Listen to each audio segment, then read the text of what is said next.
The sky had been a dull gray all afternoon, a thick blanket of cloud hanging over the mountains. The family in the small blue sedan was tired but happy, heading home after a long weekend with grandparents.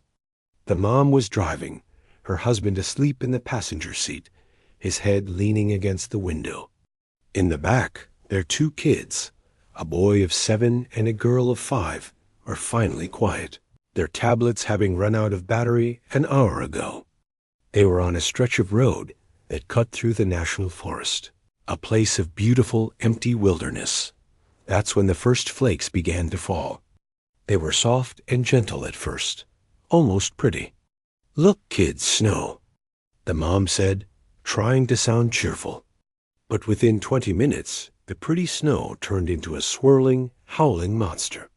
The wind picked up, screaming across the road and pushing the car sideways. The world outside the windows vanished, replaced by a solid wall of white. You couldn't see the trees, the road, or even the sky. It was just white. Everywhere her husband woke up, blinking. "Whoa, pull over," he said, his voice tense. "I can't see where to pull over." She replied, her knuckles white on the steering wheel. She was leaning forward, squinting, trying to find the edge of the road. The car crawled forward at walking pace. Then, with a lurch and a soft, terrifying crunch, the front tires slid off the pavement. The car tilted, settling into a deep, hidden ditch filled with snow. The engine gave a sad little groan and went silent. She turned the key. Nothing, just a clicking sound. Silence filled the car, broken only by the ghostly wail of the wind. The dad tried his phone. No signal. The mom tried hers. Nothing. The little girl in the back started to cry. "I'm cold, Mommy." The temperature was dropping fast. They had half a bottle of water, some leftover crackers, and the winter coats they were wearing. That was it. The dad turned the key in the ignition every few minutes, hoping for a miracle, but the battery was dying too. The windows began to fog up, then frost over from the inside. They were trapped in a cold, white tomb.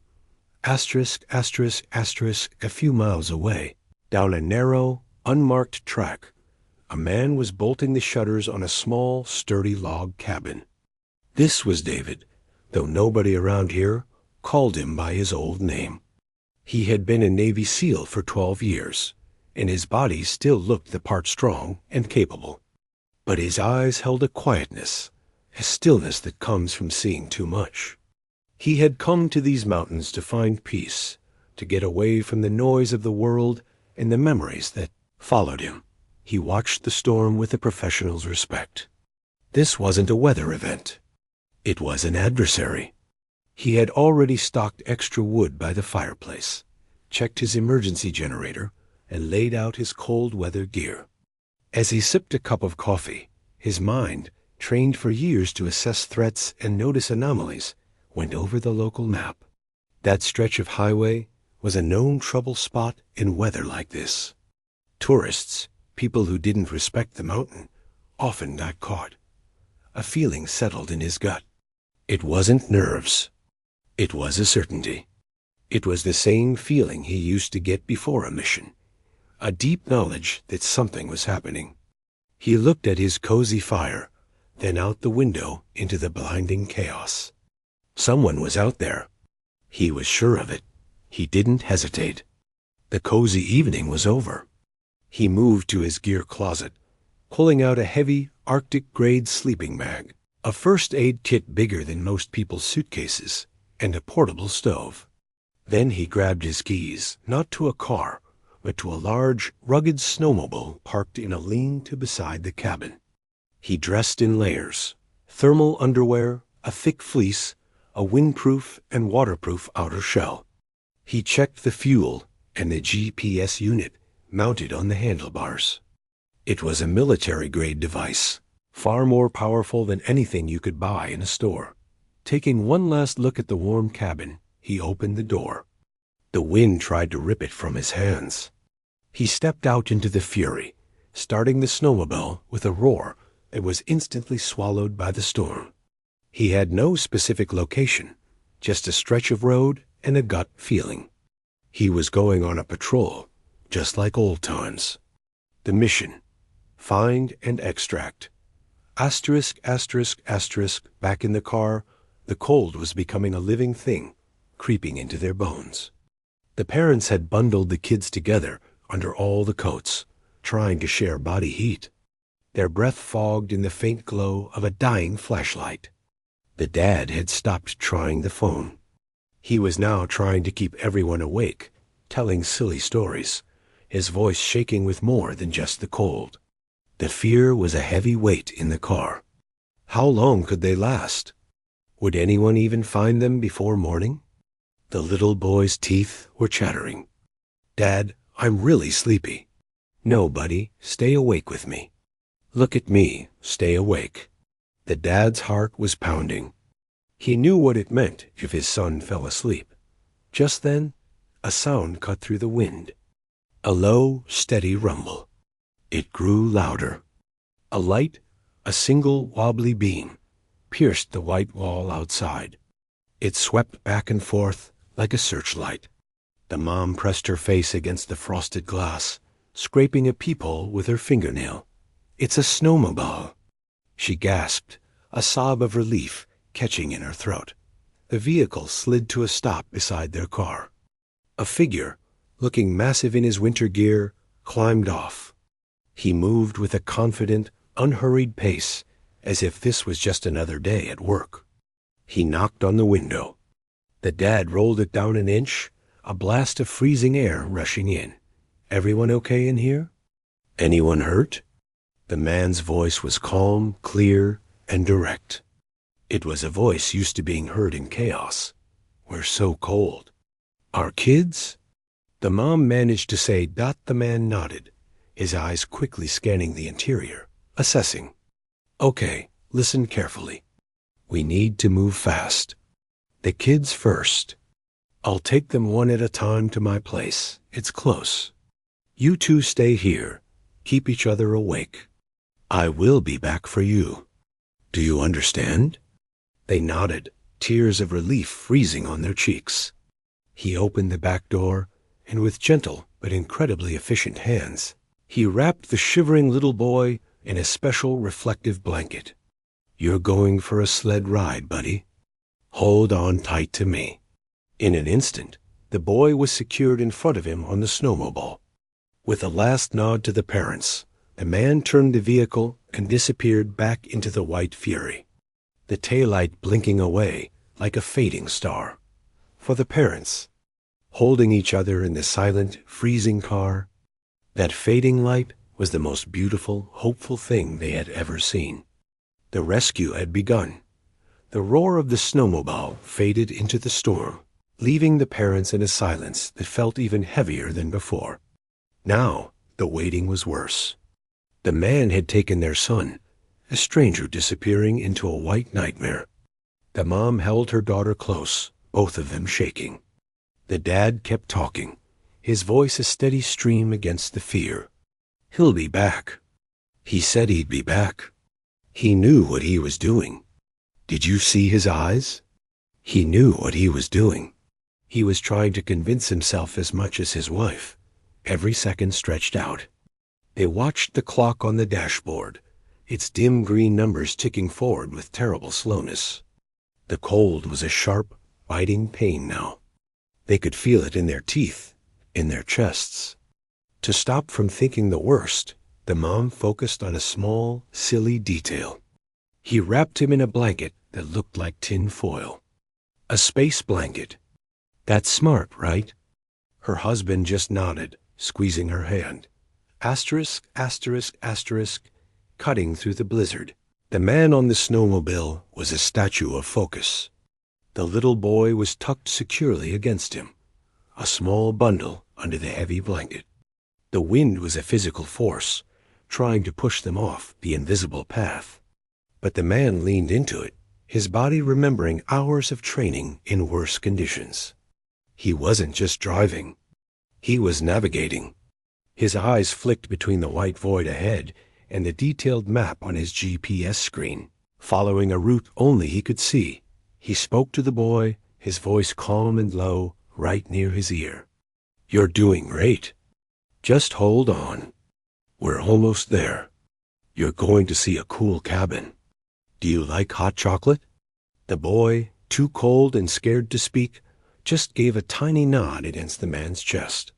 The simple, normal question was a lifeline, a tiny piece of a safe world. After what felt like an eternity, a dark shape emerged from the white. The cabin. It wasn't big or fancy, but it looked solid as a rock. The man pulled right up to the door, killed the engine, and in one smooth motion, he had the boy in his arms and was through the door. The heat from the stone fireplace hit them like a warm embrace.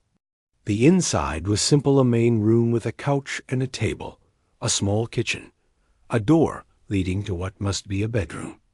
But to the boy, it was heaven. The man didn't waste a second. He knelt down. "First rule of being cold," he said, his voice still that calm, steady tone. "We get these wet clothes off."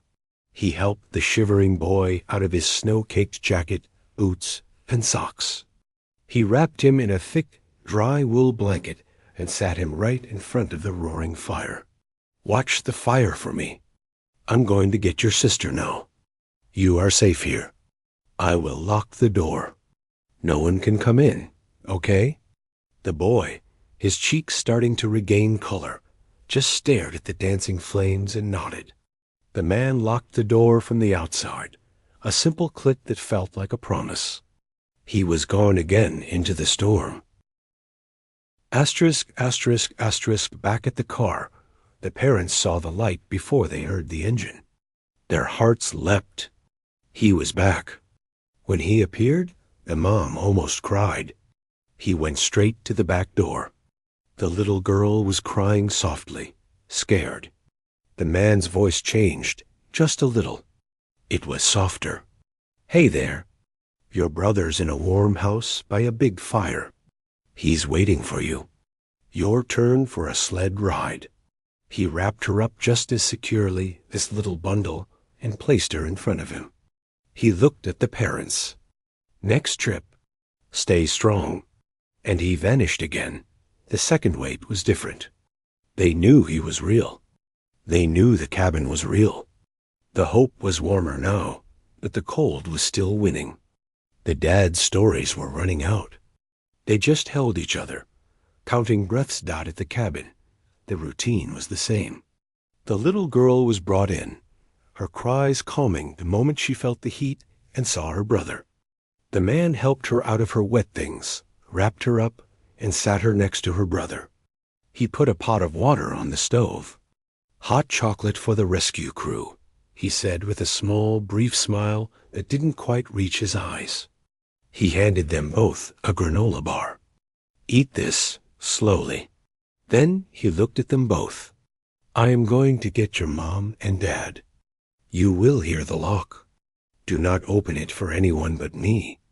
You are the captains of the ship until I return." And with that, he was gone a third time.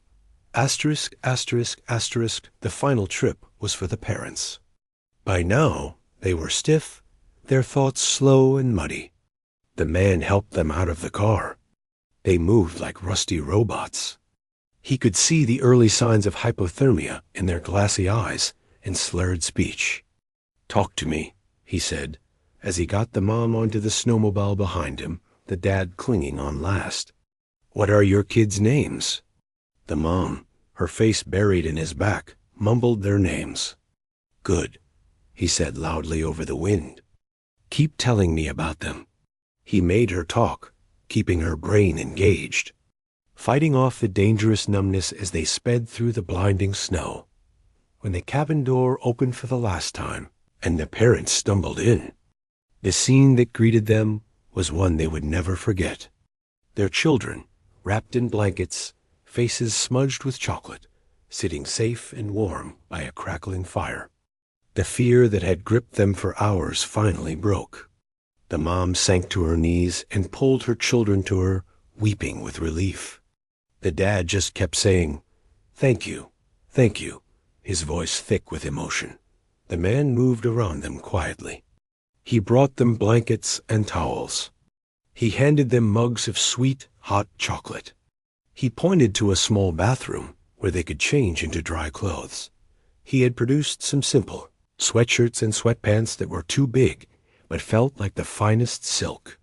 He was efficient, helpful, but he was also distant. His job, the rescue, was over. Now he was a host, and it seemed to make him uncomfortable as the family huddled together on the couch. Thawing out and feeling life return to their fingers and toes, they showered him with questions. How did you find us? What's your name? You live out here all alone? He answered, but his answers were short. Saw the storm. Got lucky. David. Yeah, for now. His eyes kept glancing toward the window, not at them. He was listening, but not just to them. He was listening to the storm, to the sounds of the night beyond the thick log walls. The dad, his gratitude overflowing, reached out to shake the man's hand. David, we can never repay you. You saved our family's life. David shook the hand, but his grip was brief, and his eyes quickly returned to the window. Just glad I was here, he said. And then, almost to himself, he murmured, Storm's getting worse. It's going to be a long night. He said it like a soldier stating a fact about a battlefield. The warmth of the fire and the hot chocolate suddenly felt a little less comforting. The rescue was over. But the night, it seemed, was far from over. The cabin was a world of its own, a warm golden island in a sea of howling wind and ice. The family sat together on the worn but comfortable sofa, wrapped in blankets, their fingers slowly uncurling from stiff claws around the warm mugs. The little boy was already dozing, his head on his mother's lap. The girl was mesmerized by the fire, watching the logs crackle, and popped out their rescuer. David moved around the main room with a quiet efficiency. He stirred a pot of simple stew on the wood stove, the smell filling the cabin and making their stomachs growl. He was a man of few words. When the father, his voice still shaky with leftover fear, tried to ask more questions, were you in the military? How long have you been out here? David gave short, polite answers that didn't really say much. Served a while, he'd say. Or the quiet helps. He wasn't rude. He was just somewhere else. His eyes, a pale, watchful blue, kept drifting away from them. They would scan the room, flick to the windows covered by heavy shutters, or listen intently to a particular gust of wind. It was subtle, but the father noticed. This wasn't the relaxed behavior of a man enjoying a quiet night in his own home. This was the posture of someone standing guard as the initial shock wore off. The father's own eyes began to wander around the cabin. It was neat, almost too neat.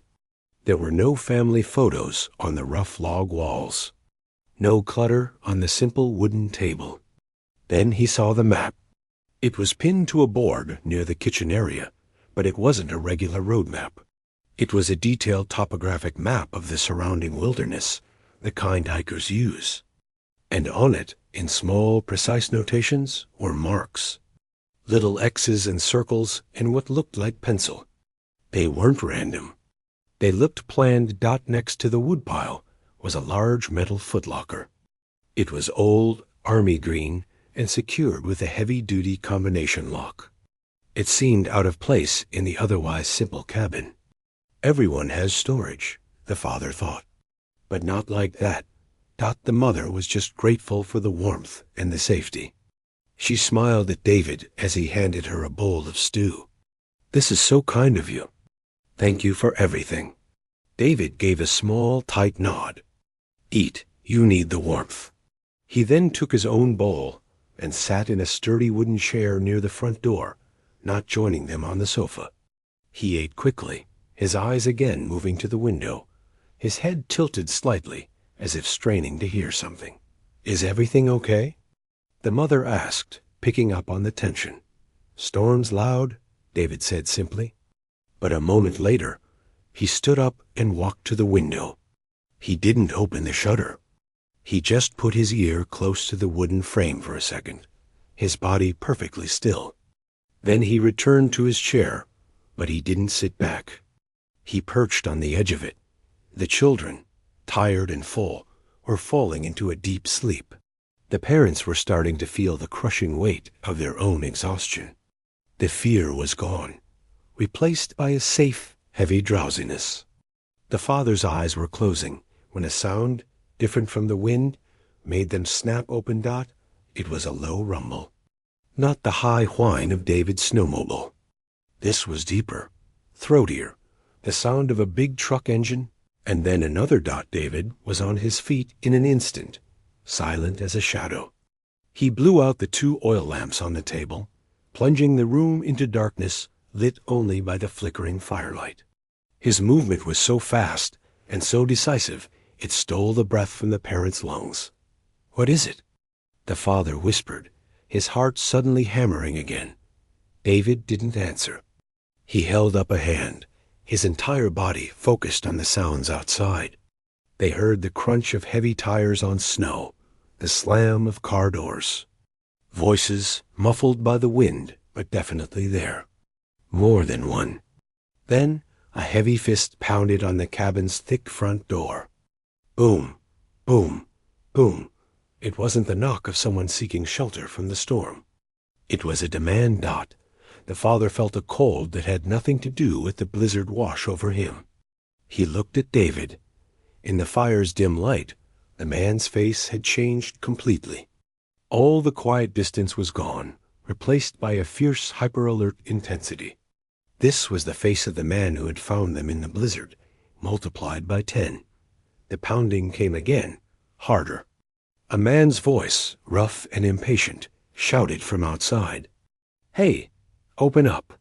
We've got car trouble." David's lips barely moved. His voice was the softest, most urgent whisper. "Get your children. Go into the basement. Now, don't make a sound." "The basement?" "But who—" the mother started. David cut her off, his eyes locking onto hers. There was no room for argument in his gaze. It was a command. "Now, do not turn on a light. Do not speak. Do not come out until I come for you. Do you understand?" The pounding was thunderous now. "Open the door." Terror, fresh and sharp, propelled the parents into motion. They scooped up their sleepy, confused children and followed as David moved a small woven rug in the kitchen corner. Beneath it was a trapdoor with a simple iron ring. He pulled it open, revealing a dark hole and a steep ladder. The father went down first, helping the children. The mother followed, her eyes wide with fright. Just before she disappeared into the darkness, she looked back at David. He was replacing the rug over the trapdoor, hiding it. He gave her one last look and placed a finger over his own lips. Silence. Then he slid the rug perfectly back into place over them. They were sealed in the dark, cold earth, listening to the muffled sounds from the world above. They heard the heavy thunk of the front door's bolt being drawn back. They heard the door open, letting in a rush of wind and snow. And they heard a new voice, not David's. It was cold, flat, and it asked a question that made the blood freeze in their veins. "Well, well. Took your time. Where is it, Sandman? We know you have it." Upstairs, the door had been opened. But the real danger had just walked in. The darkness under the cabin was absolute, thick, and smelled of cold earth and old wood. The family huddled together at the bottom of the ladder, the parents holding their children so tightly it was almost to stop their own shaking. Up above, the world had changed. The howl of the storm was now mixed with the low rumble of strange voices and the heavy creak of boots on the cabin floorboards. They had heard the door open. They had heard that chilling name, Sandman. Now they listened, every muscle frozen. Asterisk, asterisk, asterisk, up in the cabin. David stood facing the open door. 3 men crowded his doorway, their faces hard and red from the cold. They weren't dressed like lost travelers. They wore tactical-style jackets, and their eyes swept the room with a predatory sharpness, missing nothing. The leader, a bulky man with a shaved head, stepped inside without being invited, snow melting off his boots onto the floor. Well, took your time. Where is it, Sandman? We know you have it. David didn't move from his spot between the men and the rest of the room. His hands were loose at his sides. His face showed nothing, no fear, no surprise. It was a blank wall. You have the wrong place, David said, his voice flat and calm. I'm just a guy riding out a storm. You're welcome to shelter, but I don't have anything you're looking for. The bald man laughed, a short, ugly sound. Cut the act. The drive. The files. Hand it over, and we make this quick. We know you've been hiding out here. His eyes darted around, landing on the 2 empty bowls on the table near the sofa. Then on the children's small, colorful mittens drying by the fire. You got company, Sandman?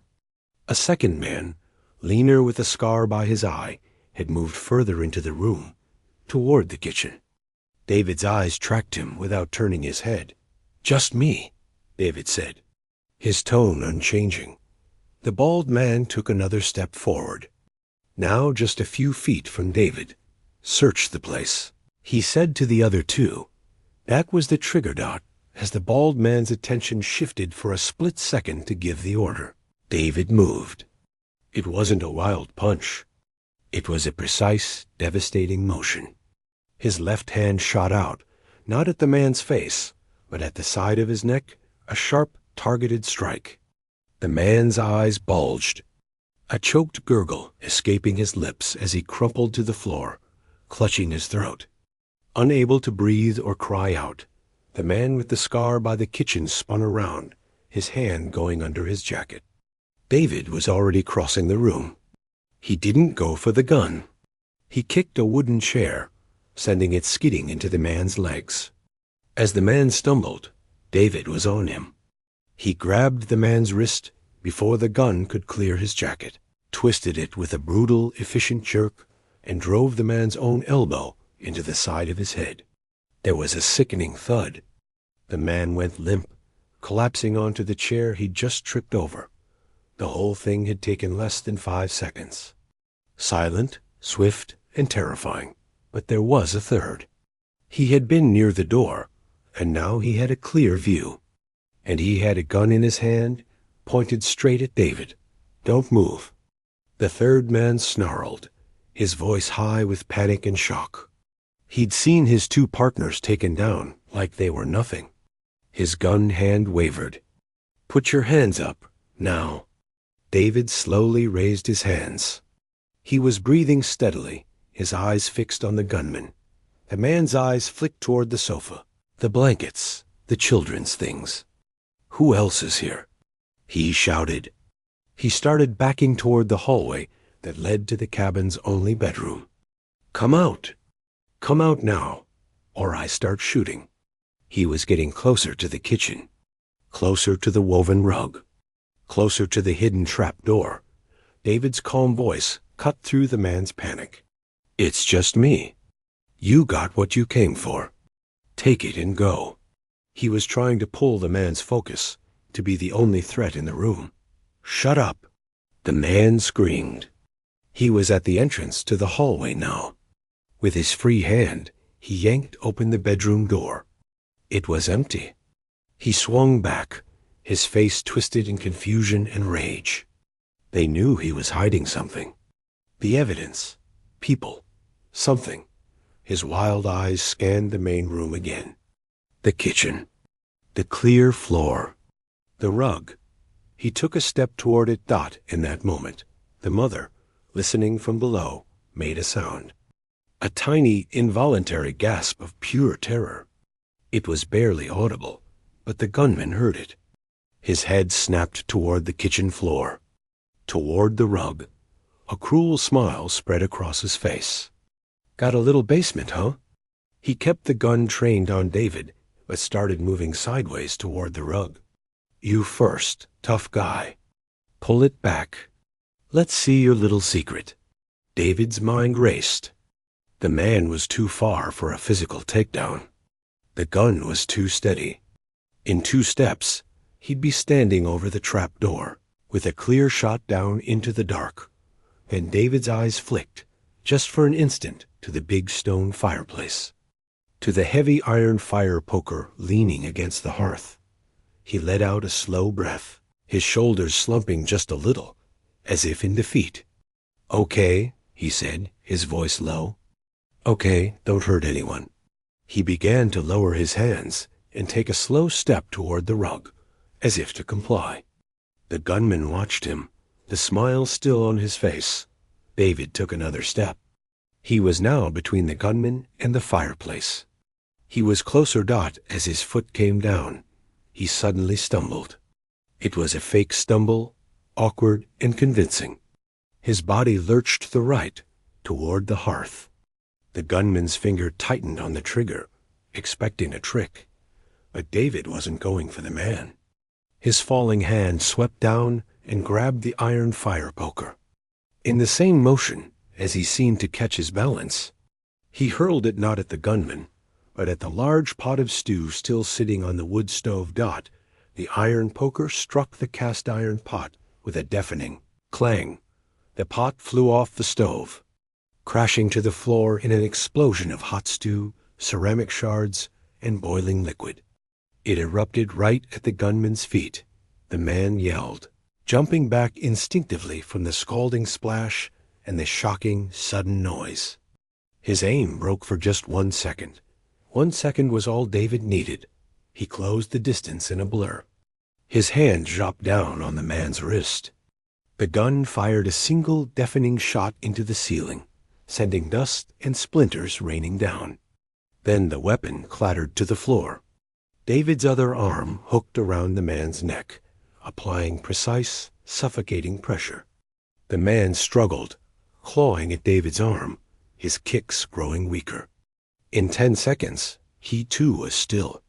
The cabin fell silent again, except for the crackling fire and a moan of the wind. 3 intruders lay unconscious on the floor. David stood among them, his chest finally rising and falling with deep breaths. He listened. No more engines. No more voices outside. Just the storm. He walked to the front door, bolted it shut again, and then dragged the 3 men, one by one, to the side of the room. He used zip ties from his own gear to secure their hands and feet. Only then did he finally walk to the woven rug in the kitchen. He knelt down and knocked softly on the trap door. 2 firm taps, a pause, then 3 more. It's clear, he said, his voice firm but gentle through the wood. You can come up now. It's over. For a long moment, there was only silence from under the floor. Then the father heard the code. The 2 knocks, then 3. He let out a breath he felt like he'd been holding for a century. He pushed up on the heavy trap door, the rug sliding off, and the dim, firelit world of the cabin came back into view. The scene that met them was one of quiet chaos. The 3 men were on the floor near the wall, bound and unconscious. A pot lay shattered, stew splattered across the wooden planks. The air smelled of pine, gunpowder, and food. And in the middle of it stood David. He looked calm, but there was a new weariness in his eyes, a deep exhaustion that went right down to his bones. The family climbed out, the children blinking and clutching their parents' legs. They stared at the men on the floor with wide, scared eyes. Are they? The father began, unable to finish the sentence. They're breathing, David said quietly. They'll wake up with headaches and some bruised pride. He walked to the kitchen sink, wet a cloth, and began cleaning a small cut on his own hand from the broken pottery. His movements were still precise, but slower now. The fight was over, and the energy was draining away. He looked at the family, really looked at them for the first time since the door had been pounded on. He saw their fear, their confusion, their need to understand. "I owe you an explanation," he said, his voice low. He gestured to the bound men. "They weren't here by chance. They were looking for me. Or for something I have." He walked to the locked metal footlocker. With a few swift turns, he opened the combination lock. He didn't pull out a weapon. He pulled out a small, sealed silver case about the size of a paperback book. "My team, from my old life. We helped take down a very bad group of people," David said, choosing his words carefully. "Drugs, weapons. The kind of people who don't forget. This," he tapped the case, "is the digital proof. Names, accounts, everything. I was the keeper. I went off the grid to wait for the trial. They must have found a leak, tracked a signal, something. The storm covered their approach." The mother sat down heavily on the sofa, pulling her children close. "So when you saved us, you were hiding from this?" David nodded. "I was. But that didn't change that you were out there." He looked at the children. "Some jobs," he said softly, "you don't get to retire from." The father understood now. The map with the marks, the constant watchfulness, the distant look. This man hadn't just been living in the woods. He'd been standing guard in them. And he'd still come out into a killer storm for strangers. "What happens now?" the father asked. "We?"